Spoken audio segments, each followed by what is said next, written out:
¿Ser un nahual es una decisión o, bueno, una maldición? Hola, amigos del canal. Hoy por fin me he decidido compartirles una experiencia que quizá es lo más extraño que me ha tocado vivir en la vida. Algo que me pasó hace muchos años, siendo apenas un adolescente y que supongo que nunca podré olvidar. No solo por lo inusual y aterrador de los hechos que voy a narrarles, sino también porque es uno de esos momentos en que recuerdo haberme sentido más cercano a mi abuelita. La extraño. Hace mucho que no está conmigo, pero aún hoy me hace falta.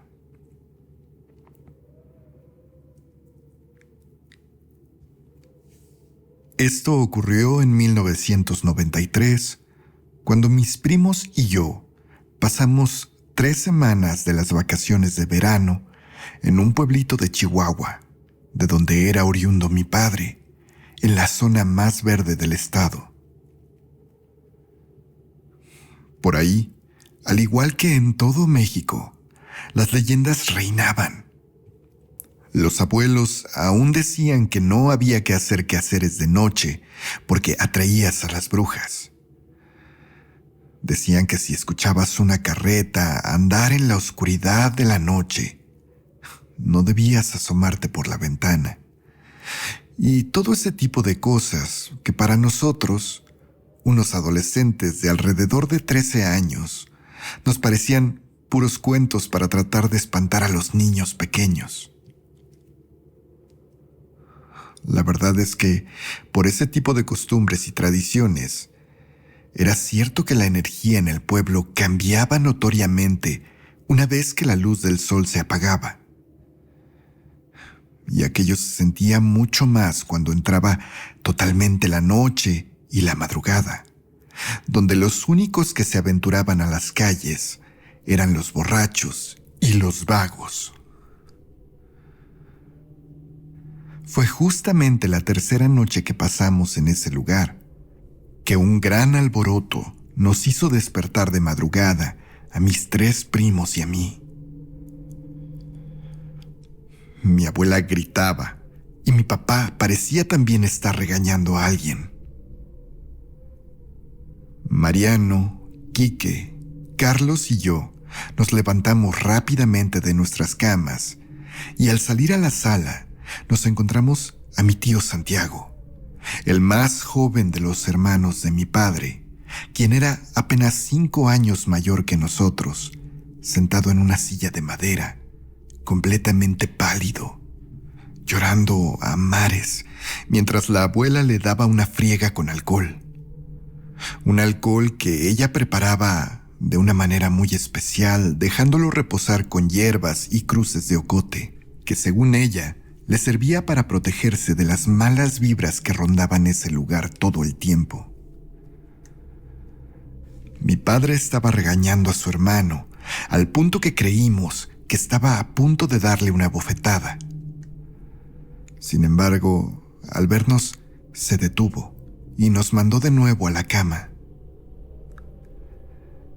Ninguno de los 4 entendíamos qué sucedía, pero obedecimos sin decir nada, aunque no pudimos conciliar el sueño hasta que el sonido de todo aquel alboroto se tranquilizó y todos se fueron a dormir. Cuando despertamos, mi tío no estaba en casa, ni tampoco mi padre. Y entonces, la abuela, desafiando la indicación de mi papá de no contarnos lo que había ocurrido, nos dijo que a mi tío lo había perseguido el diablo. Después de beber bastante en la cantina local, mi tío Santiago había emprendido el regreso a casa, y tras salir del asentamiento principal y caminar entre la zona más campestre del lugar, donde estaban las casas con mucho más terreno, como la de mi abuela, mi tío había comenzado a escuchar ruidos. Sonidos de pasos entre la hierba, que parecían venir tras de él. Mi tío, claro que sentía que él era el más fuerte para enfrentar ese tipo de cosas. O si no, no hubiera salido noche tras noche a beber alcohol, a pesar de que la gente decía constantemente que en ese pueblo ocurrían cosas muy raras de madrugada. Sin embargo, a pesar de eso que él creía, por alguna razón esa noche mi tío tuvo miedo. Un miedo que le dijo que no debía voltear a ver quién venía tras de él.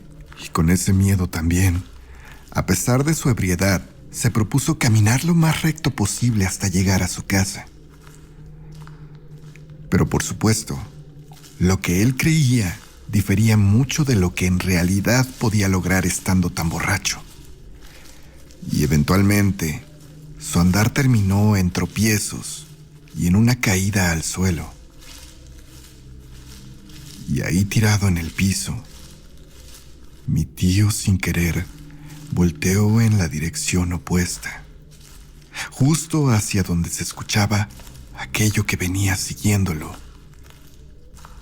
Y fue en ese momento que lo vio. Apenas unos metros detrás de él, venía caminando un cerdo. Pero no un cerdo normal, sino un cerdo horrible y extraño.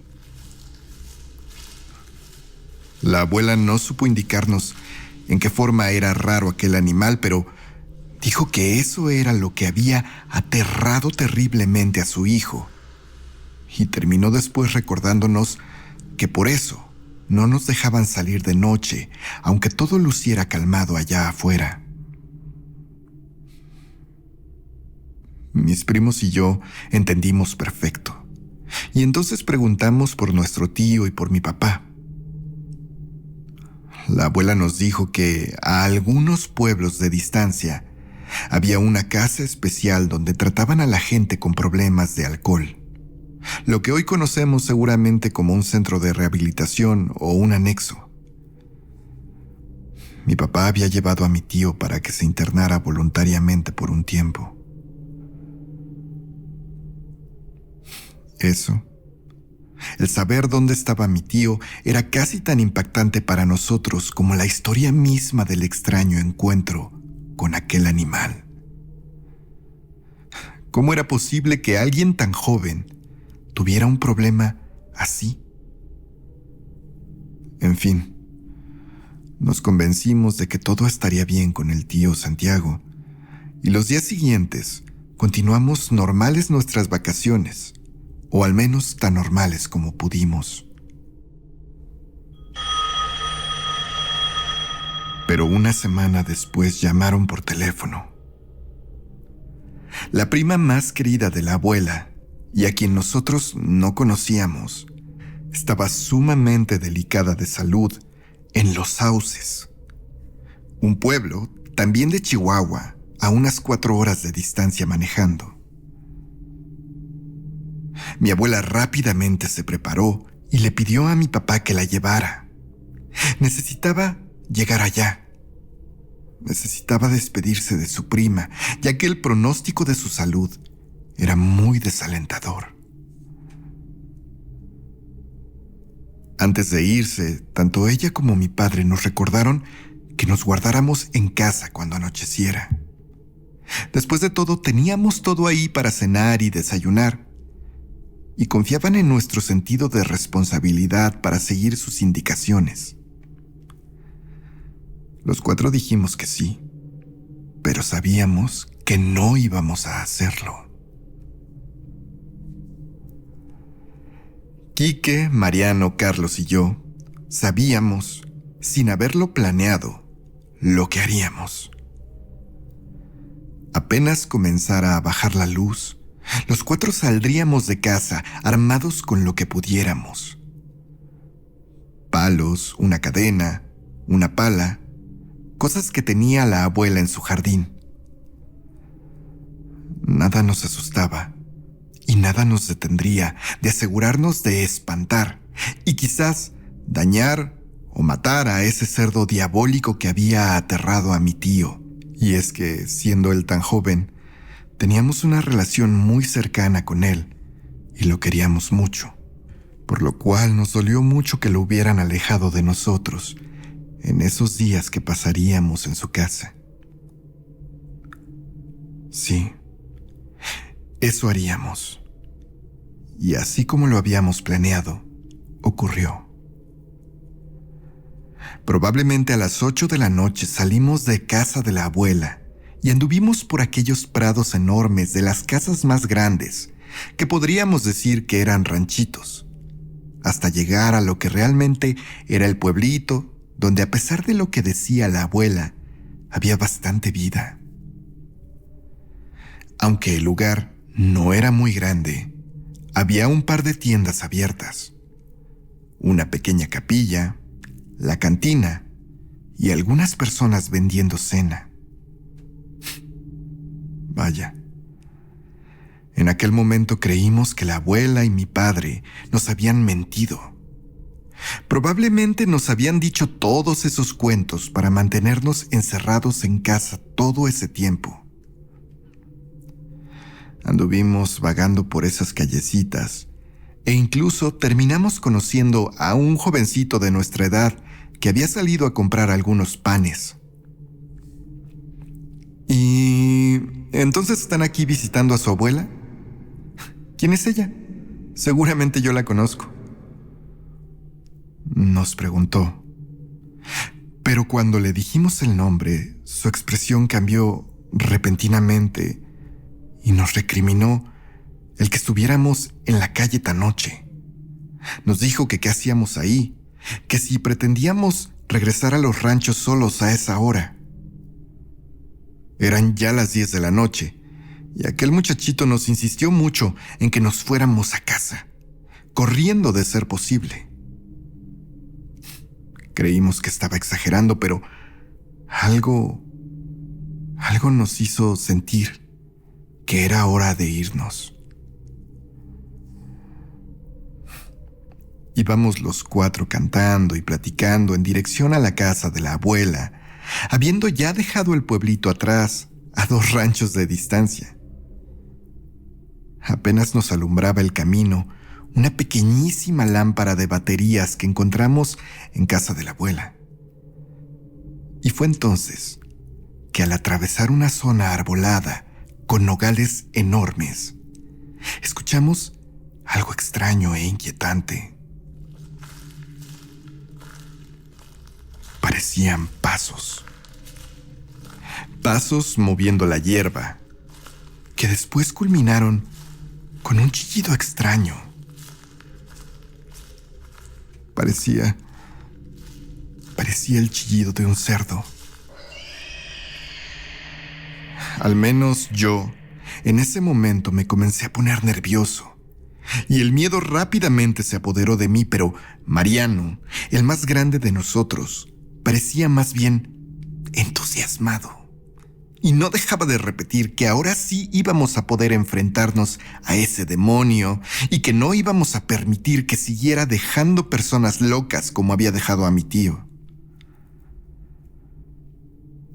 Quique, Carlos y yo le insistimos en que nos fuéramos de ahí, pero Mariano parecía poseído, no por algo sobrenatural, sino por el enojo, que era una cosa muy típica de su carácter.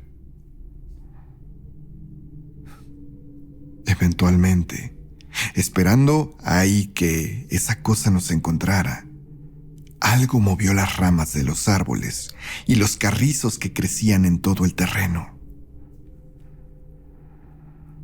Carlos, Quique y yo dimos un paso atrás, mientras Mariano seguía retando a lo que estaba ahí a que se presentara ante nosotros.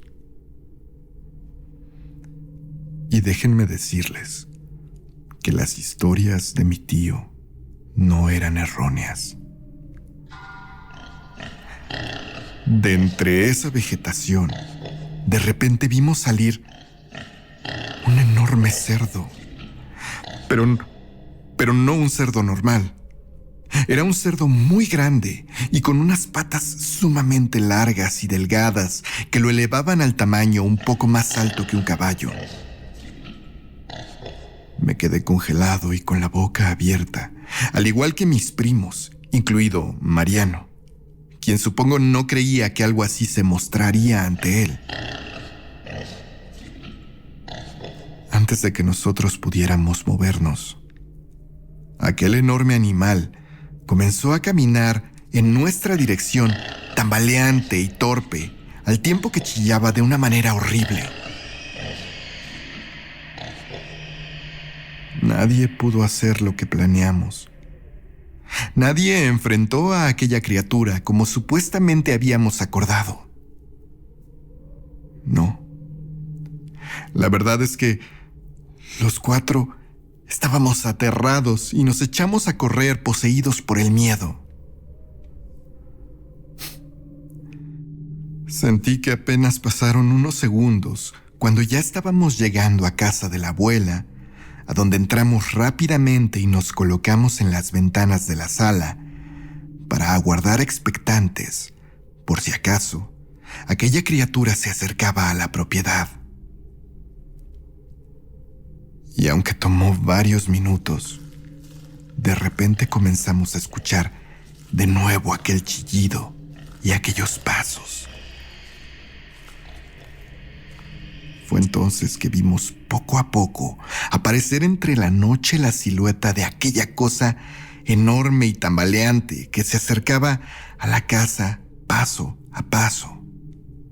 Pero incluso antes de que pudiera entrar al terreno de la abuela, aún sobre el camino, aquel animal, con ese vaivén errante, terminó tropezando y cayendo de cara contra el suelo, emitiendo unos chillidos aún más fuertes y aterradores. Mis primos y yo nos quedamos ahí, viendo solamente mientras esa criatura se retorcía en el suelo sin poder levantarse. Fue entonces que Mariano sugirió que esa era nuestra oportunidad. Era el momento de salir y tundir a golpes a esa cosa para que no le quedaran ganas de regresar a la casa de la abuela. Y seguramente, si lo golpeábamos lo suficiente, tampoco regresaría al pueblo. La verdad es que dentro de lo arriesgado que sonaba su idea, parecía tener lógica. Los cuatro entonces dimos un respiro y abrimos la puerta despacio para que no hiciera ruido, y salimos sigilosos dando pasos largos y silenciosos para acercarnos a esa criatura que seguía tirada en el piso llorando horriblemente. Pero apenas dimos unos pocos pasos cuando algo pasó.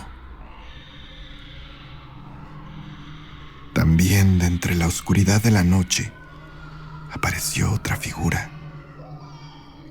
Esta vez no era la de un monstruo como aquel.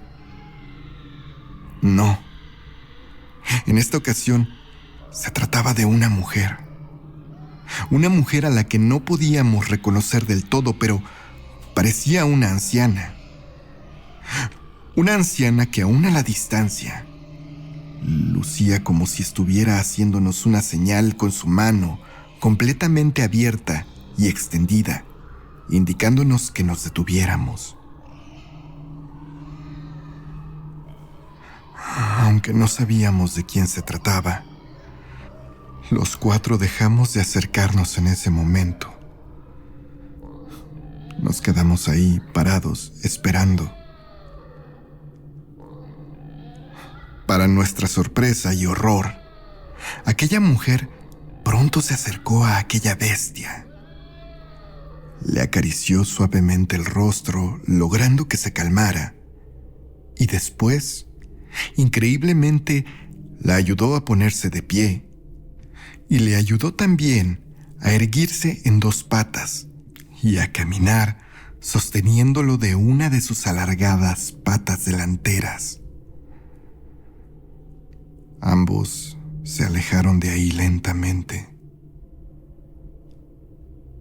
Mis primos y yo no sabíamos qué pensar, Y Mariano, en un claro acto de desafío, pero tratando de ocultar su miedo, solamente pudo gritar que no volvieran a ese rancho o recibirían una paliza. Los 4 entramos a la casa confundidos y de alguna manera derrotados. Cerramos puertas y ventanas y no sé, creo que simplemente nos quedamos sentados, callados, por varias horas. La verdad es que no sé ni siquiera cuánto tiempo pasamos así. Eventualmente nos levantamos, algunos comimos algo y nos fuimos a dormir, sin poder abandonar aquel sentimiento de confusión tan abrumador por lo que habíamos visto. Al día siguiente no salimos para nada de casa, y mi papá y mi abuela terminaron volviendo hasta ya caída la noche.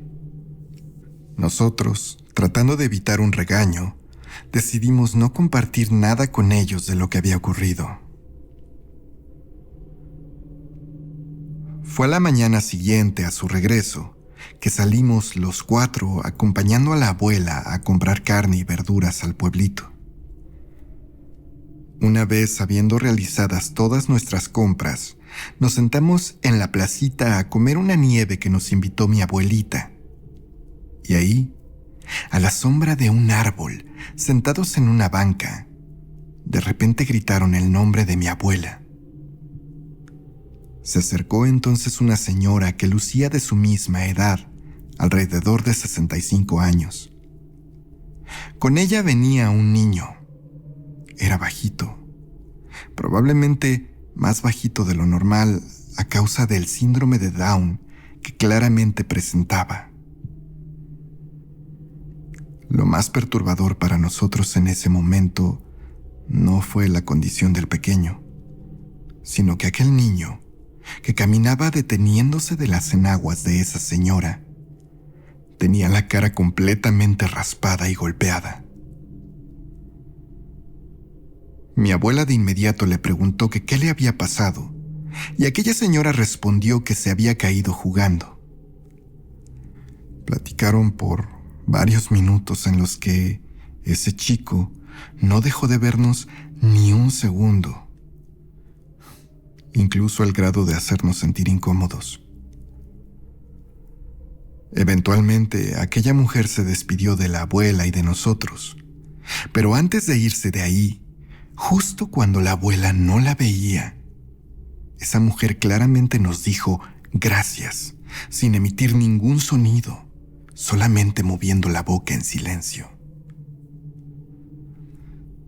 Los 4 estábamos incrédulos de lo que había pasado, aunque ni nosotros mismos pudiéramos haberlo explicado en ese momento.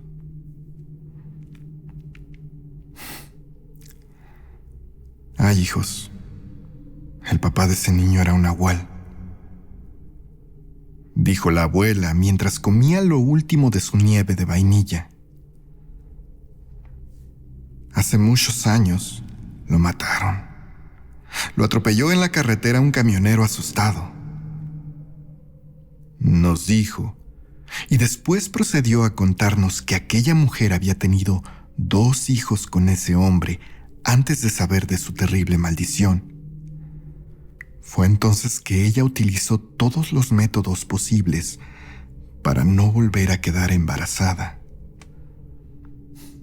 Ella lo que quería era frenar la propagación de ese mal, pensando que era hereditario.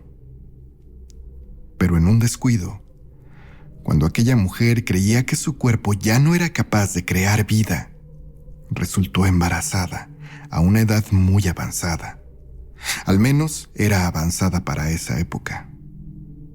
Y a los 46 años dio a luz a ese niño que evidentemente no se había formado correctamente en su vientre. Nos dijo también que los otros 2 hijos mayores de esa mujer habían, efectivamente, heredado la maldición del padre y por eso habían huido de ahí. Aquel hombre no era malo, protegía al pueblo, Por eso no hay delincuentes realmente, solo borrachos, vagos y desquacerados, dijo la abuela, para luego concluir que aunque lucía muy joven, ese niño realmente tenía 18 años. Y ahora aquella mujer vivía con la constante expectativa y el horror de que ese hijo suyo, en particular, también estuviera afectado por ese mal, ya que temía que no pudiera controlarlo. Pero yo ya me las ando oliendo de que él fue quien asustó a su tío Santiago. Chingao, dijo la abuela, tan tranquila como si nos estuviera contando cualquier cosa. Después se levantó de la banca y comenzó a caminar ante la mirada atónita de nosotros 4. «Órale, chamacos, que no van a venir», volteó a decirnos, y los 4 nos emparejamos a ella y caminamos hasta su casa mientras le narrábamos la horrible experiencia que habíamos tenido un par de noches antes, cuando ella y mi papá nos dejaron solos. Mi abuela solo sonrió al probablemente haber confirmado su teoría. Nos pidió también que no le contáramos nada a mi papá ni a ninguno de mis tíos cuando mis primos volvieran a casa con ellos. Así lo hicimos. Y es que supongo que ella no quería perder a sus nietos en caso de que nuestros padres se alteraran tanto que terminaran prohibiéndonos ir a visitar a nuestra hermosa abuela en ese pueblito que nos llenó de tantas alegrías, así como también nos llenó de historias aterradoras que en otro momento les contaré. Abracen a sus abuelas, llénenlas de amor, y ahora váyanse a dormir antes de que escuchen los gritos en la noche.